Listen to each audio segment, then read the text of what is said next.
For our second video blog, we're here on Montreal Road talking about the impacts of the construction. Late in the year, we were speaking of Rideau Street reopening, which was so exciting. Now we're really focusing on Montreal Road construction. It's already been 1 year. This second year, in 2021, there's major impacts on bus services. We're meeting with OC Transpo, Michael Tracy specifically, to learn more about the planning, the engagement that was ongoing, the feedback we received from residents, and also when we can expect the detour routes to come into effect. My goal as the local councillor is to ensure the same frequency of buses through this period. Detour. Michael, thank you for taking the time on this cold morning. It's already in 2021.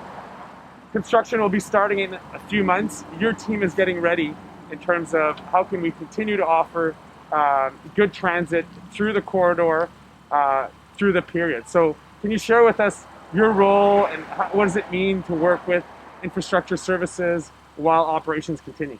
Yeah, so my name's Michael Tracy. As I mentioned, I'm a planner at OC Transpo. My role is specifically in service reliability and operational planning. Montreal Road will be upgraded for utilities and transit and pedestrian infrastructure. And as a result, Montreal Road will be reduced to a single lane in the westbound direction from Saint Laurent Boulevard to the Vanier Parkway at the end of April 2021. Can you share with us a bit of the insight on how you do some of these planning and making sure that the customer experience can continue?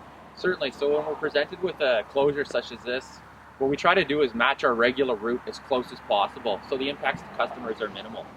This neighborhood presents several challenges in the fact that streets are narrow, we're up against vertical clearances, the road classification, can it support our bus fleet for an extended period of time, and can buses physically make the movements that we want them to?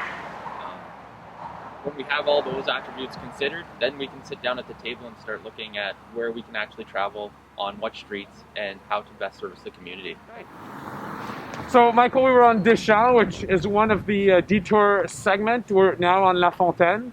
Share with us when you presented to the community in November. Certainly. So the feedback that we received was the concerns were, will the same number of buses be traveling on this corridor as normally would on the Route 12 and the Route 15? And the answer to that question is yes. The Route 12 will be shortened, but Route 15 will be increased. And Significantly, yeah. And it'll capture the regular trips that the 15 usually run, and the additional trips that were on Route 12 would also continue to travel downtown just under the Route 15 label. And in terms of just walking through what the 15, because I think that's the one that will impact most residents in Vanier here, what will the new 15 do during the detour?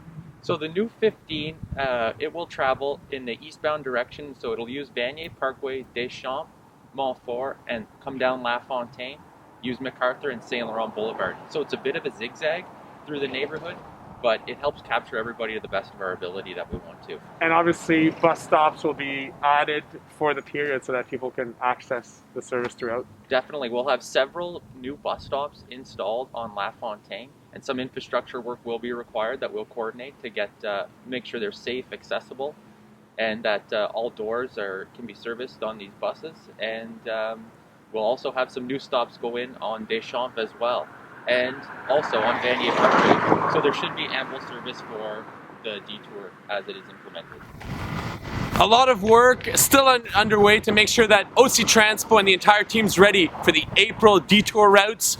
As usual, we want you to be aware, we want you to be engaged. If you're a transit user, we don't want you to be surprised. So thank you again for following our video blog and engaging with us.